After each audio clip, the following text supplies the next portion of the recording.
Doña Shelo is back. Yan ang sigaw ng madlang people dahil pagkatapos ng iconic role niya sa Dirty Linen, muling napapanood sa primetime si Tessie Tomas para naman sa serye ni Coco Martin na FPJ Batang Quiapo.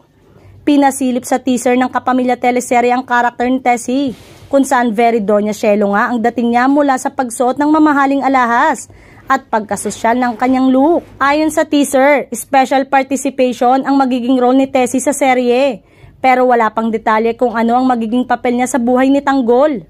Kahit ilang segundo nga lang ang ipinapasilip na eksena ni Tessie sa nasabing teaser. Super excited na ang mga netizen dahil siguradong panibagong pasabog ang mapapanood nila.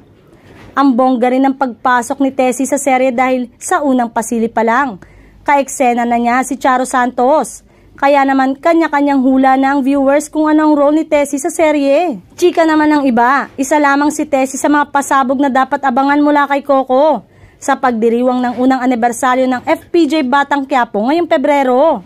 Samantalang nabunyag na anak ni Olga si Bubbles sa episode ng FPJ Batang Quiapo nitong Martes.